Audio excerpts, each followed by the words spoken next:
Tamid Aleph Beis. One who wishes to separate some ash from the altar arises early and immerses before the appointed Kohen Gadol arrive. Now, what time did the appointed Gadol arrive? Not all the arrival times were the same at times. At times he would arrive at the rooster's cry and close to it, either before or after it. The appointed one would arrive and knock upon the temple gates, and they would open for him. He said to them, whoever has immersed should come and participate in the lottery. They held the lottery, whoever won, won. He took the key and opened the minor door and entered the hall of fire into the courtyard. The Kohanim entered behind him with 2 torches of fire in their hands, and they would split into 2 groups. These walked in the colonnade toward the east, and these walked in the colonnade toward the west. They would check as they walked until they reached the place of preparation of the kavitim. The 2 groups met one another. Two groups met one another. They would say, "All is well, all is well." The appointed makers of kavitim made the kavitim.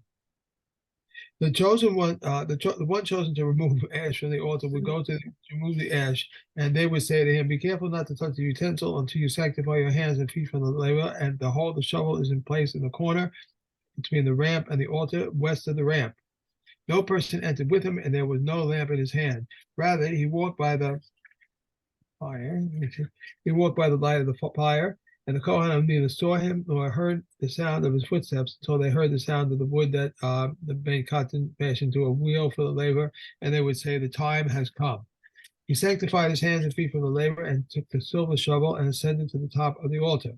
He cleared the coals to this side and to that side, and then scooped from the innermost consumed coils, and he descended. When he reached the floor, he would turn his face to the north. He walked to the east of the ramp about 10 amot.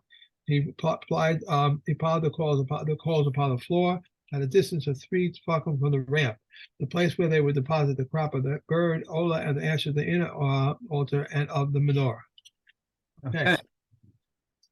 All right. So Perek Beis Ra'uhu Echav Sheyarad. So when the fellow Kohanim saw that he had descended from the Mizbeach, basically with the ashes of the Trumas Hadesh in his pan. So then they ran and started doing their own business. So they all rushed to the kior, the laver, to wash their hands and feet. Natlu es hamagrefos ve'es ha-tzinoros. They took the rakes and the tzinoros.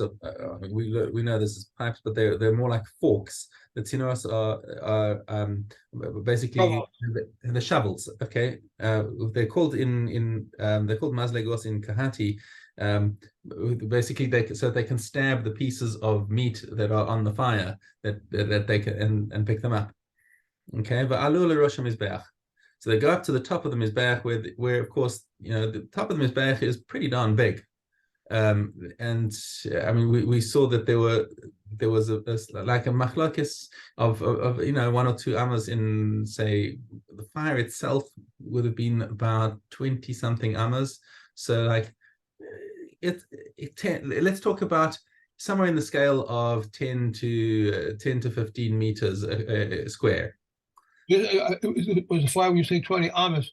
Was it 20 amas across or high? Was that the height? Across. The surface area of the Mizbeach was, we'll see in Maseches Midos exactly what the size was, but the size of the actual fire itself was in the high 20s. That's very big. So right, that's very, very big, and there's a lot of fire going on over there. And they're going to, so they go in there and they see what's been burned and what hasn't been burned. Okay, so there's some things that were thrown on in sort of late in the afternoon. And let's say they hadn't completely been consumed by the fire. They weren't burnt to their full needs. So they would push them to the sides of the mizbeach, and if there's too much of that, then they would and if there's not enough space on the sides, so then they would take them off temporarily and put them on the ramp or on the sovev, that's lower down, just to make some space so that they could clear off the rest of the ashes. Well, they didn't, and Kahati makes the point over here that they would hang on, is this in the next Mishnah? So right, so we'll see. Let's go into the next Mishnah and see a little more context over here. So they would sweep up the ashes. They would stack up the ashes on top of the mizbech, and it was called the tapuach, which is an apple. Right. So it's so they would. I don't know how the image of an apple comes into your mind when you see a big pile of ash, because an apple to me is round. Right. But nonetheless, they called it the tapuach. The tapuach haya be'emtza mizbech. So and this was in the middle of the mizbech was the big pile of ashes. Pamim alav kishlosh meos kor. Okay, so this is a bit of an exaggeration. 300 core would be a lot of ashes. But they uvar galim lo hayu medashnim osa. So during the Chol HaMoed, they actually would not clear it away, not because of melacha, but because it was a noy. It was considered a hiddur of the mizbeach that you could see how much stuff was being burned on the mizbeach. And people who came in and even from the Ezras Yisrael, you could look at the mizbeach and see a great big pile of ash and say, wow, there's so much stuff going on over here. But the rest of the year, and he does say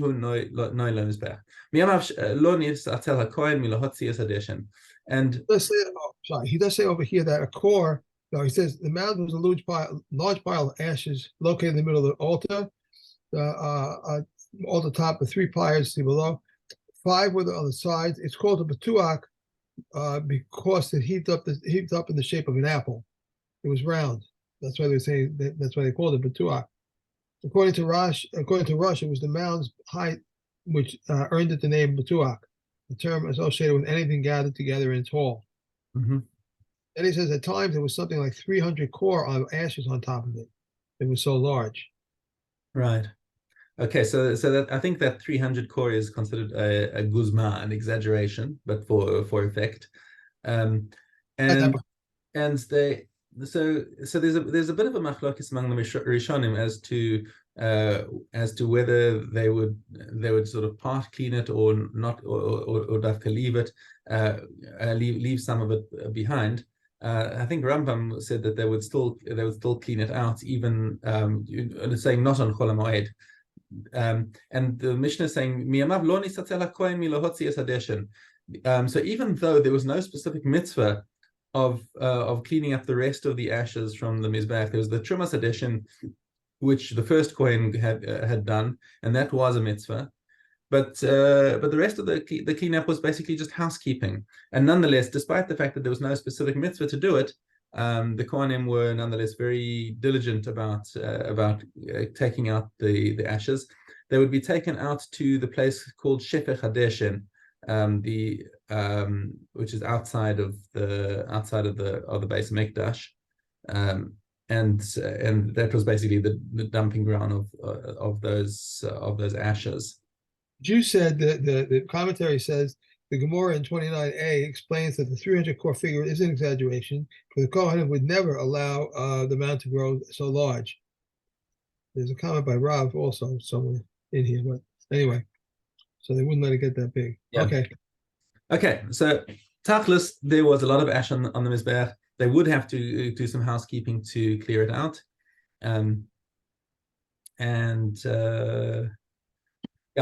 Okay. So now they would start bringing up the logs of wood, because they needed to put fuel on the fire. The sacrificial parts were not the only things that kept the fire burning. You needed to have an actual fuel to keep it going, because meat is not something that you choose to use as a fire starter. Okay, so they'd start bringing up the logs of wood, the sader samaracha, in order to get the fire going again. And the Mishnah asks rhetorically, and were all types of wood okay for the maracha? Hen, yes. Any type of wood was good. The only wood that they did not use was olive and grape wood. Okay, and that is because of the importance of olives and grapes, and they didn't want to denigrate the olive trees or the grapevines by cutting them down and using them. They didn't have. It's not dafka because they were fruit trees. Well, but elu regilin, because they would use fig wood as well, and they would use other kinds of wood, and that's considered acceptable. So it's not dafka because it's fruit, but because it's the special things of olive and grape that they did not use those on the mizbech. These were the types of wood that they used mostly. But morbius shel teina with fig wood, v'shel egos and hazelnut. Is that hazelnut? Yeah. This is a nut tree, right? Let me see. Yeah. The shell ate shemen, and there was a specific kind of tree that's called an oil tree. I don't know what the species is over here. But it was a species that had a lot of oil or resin that came out of it, and it made it burned particularly well, probably for that reason. Oh, it says the oil tree is the tree that yields balsam oil, which is a type of cedar. Okay. And also a species of fruit-bearing tree. The reason they did not forbid it is on use on the altar because of the concern for the settlement of Eretz Israel is that its fruit was less stable of the land than grapes and olives. Right. Okay. That any tree that burns as well as candle oil, which is non fruit bearing, is okay. All right. Okay, and Chazaras back to Mela. Finished. We finished Gimel. Okay. All right. Chazara back in Mela. Okay. Any consecrated term that is fit for offering, this is the Vav, I'm sorry. Any consecrated item that is fit for offering upon the altar is, but not for temple upkeep, or for fit for temple upkeep, but not for offering upon the altar, or neither fit for offering upon the altar nor the temple upkeep is subject to Me'ilah. How so? If one consecrated a pit filled with water, a manure dump filled with manure, and a dovecote filled with doves, a tree filled with fruit, or a field filled with grasses, both they and their contents are subject to Me'ilah. But if one consecrated a pit and subsequently became filled with water, and a manure dump, or it subsequently became filled with manure, a dovecote, and it subsequently became filled with doves, and a tree and subsequently became fit with fruit, or a field and it subsequently became filled with grasses, they're subject to Me'ilah, but their contents are not subject to Me'ilah. These are the words of Rabbi Yehuda. Rabbi Shimon says, if one consecrates a field or a tree, both they and their produce are subject to Me'ilah because the produce is the growth of the hektish. The offering of a miser animal may not suckle from the miser animal, and others would therefore donate milk for the purpose. For this purpose, the offspring of a consecrated animal may not suckle from the consecrated animal, and others would therefore donate milk for this purpose. And laborers did not eat the dried figs of hektish, and so too a cow may not eat the other vegetables of hektish. The roots of a commonest tree that extend into Hektish's field, or the roots of Hektish's field tree that extend into the commonest field, are not permitted for benefit, but are not subject to Me'ilah. The spring that flows from a field of Hektish is not permitted for benefit, but is not subject to Me'ilah. Once the water flows out of the Hektish field, one may derive benefit from it. The libation water that is in a golden jug is not permitted for benefit, but it is not subject to Me'ilah. Once the water was placed into the flask, it is subject to Me'ilah. The willow branch is not permitted for benefit, but is not subject to Me'ilah. And Reb Eliezer, the son of Reb Tzadok, says the elders used to place the branch in their lulav. Okay, one more. The bird's nest atop a tree of hektish is not permitted for benefit, but is not subject to Me'ilah. Regarding a bird's nest that is in an asherah, one should knock it down with a stick. One should consecrate a forest. Everything it contains is subject to Me'ilah, if one consecrates. The temple treasury is purchased trees. The trees are subject to Me'ilah, but the shavings and the leaves are not subject to Me'ilah. That's interesting because I would think that the shavings and the leaves, they might use them for something. Well, when they the chances are that the wood, as seeing as we were just talking about putting wood on the mizbeach, that's the point of these logs, is that they're going to be put on the mizbeach. The shavings are not really of much interest for that. Okay, all right, that's it, right? Back to tomorrow, Perek Bais.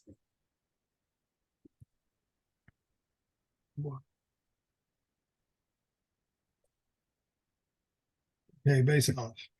There are laws that apply to offerings of individuals that do not apply to communal offerings, and there are laws that apply to communal offerings that do not apply to offerings of individuals. For the offerings of individuals make a tamora, but communal offerings do not make a tamora. The offerings of individuals come in both males and females, but communal offerings come only as males. With regard to offerings of individuals, the owner bears responsibility for offering them and bears responsibility for offering their nischakim. But with regard to communal offerings, the owners do not bear responsibilities for offering them, nor responsibility for offering them their nesakim. But they do bear responsibility for offering the nesakim once the offering has been brought. There are laws that apply to communal offerings that do not apply to offerings of individuals. For communal offerings override the strictures of Sabbath and override the laws of Tumah. Whereas offerings of individuals override neither the strictures of Sabbath nor the laws of Tumah. And Remeah said, but are not the Chavitim of the Kohen Gadol and the Yom Kippur offerings of individuals, yet they override the Sabbath and Tumah? Rather, it is because the time of the offerings is fixed. Regarding an individual's katos whose owner received a atonement, he must be left to die. But communal katos whose owners have received a atonement are not left to die. But Yehuda says they must be left to die. Reb Shimon said, just as we find with regard to the offering of katos, with the offering of tamora of a katos, and with the katos whose owners have died, the matter was stated only regarding the katos of an individual and not regarding communal katos. And so too with regard to a katos whose owners have received atonement, and katos whose year has passed, the matter was stated only in regard to the katos of individuals, but not the communal katos. Okay. If one, in some respects, the laws of Kedoshim are more stringent than the laws of Tamora, and in other respects, the laws of Tamora are more stringent than the laws of Kedoshim. But Kedoshim can make a Tamora, but Tamora cannot make a Tamora. And a community and partners can consecrate Kedoshim, but they cannot concentrate a Tamora. And we can concentrate Kedoshim fetuses and limbs, but we cannot make a Tamora with them. Okay. And carry on. The mission is not finished. The laws of Tumah are more stringent than the laws of Kedoshim. The Tamora sanctity takes effect on a permanently blemished animal, and the animal does not become deconsecrated with respect to being sheared and worked with. Rosh Rossi, the son of Yehuda, says the Torah treated an unintentional act like an unintentional act with regard to Tamora, but did not treat an unintentional act like an intentional one with regard to Kedoshim. Elazar says a mixed breed, a treifa, an animal born through cesarean section, but tumtum and Jenshin do not become sanctified, do not sanctify other animals. Okay. All right, Menachos. Vav. The following require waving, but not bringing near the log, but not bringing near. The log of oil of the Matzorah and his Asham offering, the Bakurim according to Reb Eliezer ben Yaakov, the sacrificial parts of an individual shalom offering, and his breast and thigh portions, both of men and of women of male, Israel, but not of others. The Shtei Electim and the two lambs of Shavuos. How do they do it? He puts the Shtei Electim upon top of the two lambs and places the two hands upon beneath them. He extends and brings, raises and lowers, as it said, which was waved and which was raised. Waving is done to the east and bringing near in the west, and the waving proceeded bringing near. The minka of the Omar and the jealousy minka offering require waving and bringing near. The lechem apatim and the minka offering of libations require neither waving nor bringing near. Reb Shimon says there are three types of offerings which between them require three procedures, one for each, but not for the third. They are the individual shalom offerings, communal shalom offerings, and the asham offering of the Torah. The individual shalom offerings require leading while living and waving when slaughtered, but they do not require waving while living. Communal shalom offerings require waving while living and when slaughtered, but they do not require leading. The asham offering of the Matzorah requires leading and waving while living, but he does not require waving when slaughtered. One who says, I take upon myself to bring Makshavas may not bring it in a Makshavas. If he says, in a Makshavas, he may not bring it on a Makshavas. What is the difference between a Makshavas and Makeshes? I was saying wrong words before, I'm sorry. Yes, Machvas and Marcheshes, yeah. What is the difference between a Makshavas and a Markeshes? Markeshes has a cover. It's just called a Machvat. Machvat? Okay, here they have There's no shin in it. And a Makshavas does not require have a cover. The words of Rabbi Yossi Agili. Kanina ben Gamil says a Makshavas is deep and its products move around. A Makshavas is flat. Machvas without a shin. Machvat, okay. Yeah. Shabbos, okay. Machvat, okay. One said, I take upon myself to bring it in an No, that's it. We're done 3. Okay, Bava Metzia. If 2 deposited with 1 and 1 amana and 1 200 zuz, and this one says 200 are mine, and that one says 200, these 200 are mine, and he gives this one amana and that one amana, and the remainder should be put away until Eliyahu comes. Said Rabbi Yossi, if so, what does the Mitzvah lose? Rather, everything should be put away until Eliyahu comes. And so it was with 2 utensils, one worth of mana and one worth 1,000 zuz. If one says the more expensive one is mine, the other one says the more expensive one is mine. If he gives the smaller one to one of them, and from the larger one he gives the value of the smaller one to the other one, and the remainder should be put away until Eliyahu comes. But Yossi says, if so, what does the deceiver lose? Rather, everything should be put away until Eliyahu comes. If one deposits produce with another, even if it becomes ruined, it may not touch it.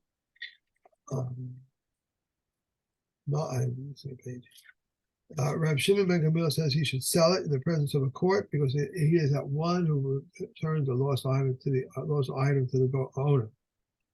If one deposits produce with another person, he may deduct for it for decreases for wheat and for rice 9.5 calves per core. Hold on. Just a second. I lost track there for a second. Are you on Mishna Zion? We're too far. Okay, that's for tomorrow. Yeah. And we have Sachem. Yeah. Sachem.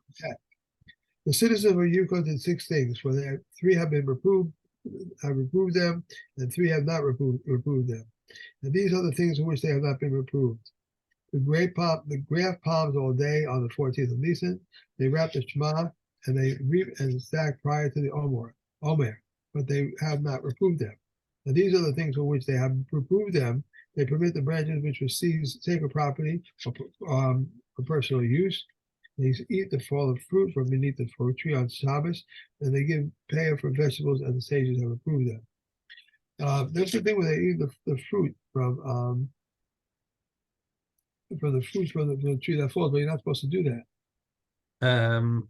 They ochlim tachas and the sharim b'Shabbos. Well, that's correct, and that's why they criticize them. Right. King Kiskaya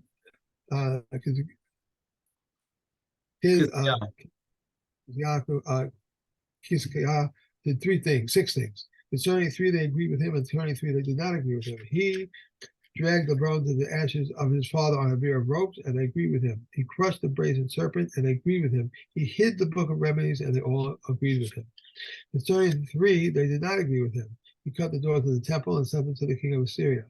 They did not agree with him. They stopped up the waters of the upper Gikon, but they did not agree with him. He calculated Nisan and Isan, but they did not agree with him. If the afternoon daily offering is usually slaughtered at 8.5 hours and offered at 9.5 hours. On the eve of Pesach, it is slaughtered at 7.5 hours and offered at 8.5 hours, whether it's a weekday or Shabbos.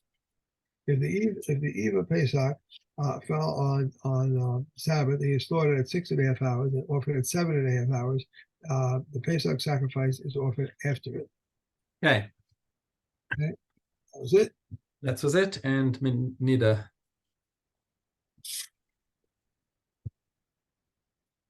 Zion. What is raw saliva? Anyone who has not tasted anything. What is split bean water? Chewed split beans, which were separated from their peels. What is urine? That which fermented. One must scrub the stain 3 times with each and every one of the detergents. If one applied these detergents out of their sequence, or if he applied all 7 detergents simultaneously, he has not accomplished anything. For any woman who has a fixed period, her time suffices for her. But these are the fixed period. She yawns or sneezes or feels pain in the area of her navel and the lower abdomen, or she streams blood, or a type of shivering takes hold of her, and so too similar symptoms. If she establishes for herself any of these symptoms 3 times, it is a fixed period. If she was accustomed to experience a menstrual discharge at the beginning of the episode, all the taharas that she handled for the duration of the episode are tamid. If at the end of the episode, all the taharas that she handled for the duration of the episode are tahor. Yossi says days and hours also are established as fixed periods. If she was accustomed to experience a discharge at sunrise, she is forbidden for cohabitation only at sunrise. The Yehuda says the entire day is permitted for her. Yeah, that's it. Okay. Somebody got on this morning while I was waiting for you. He was one of the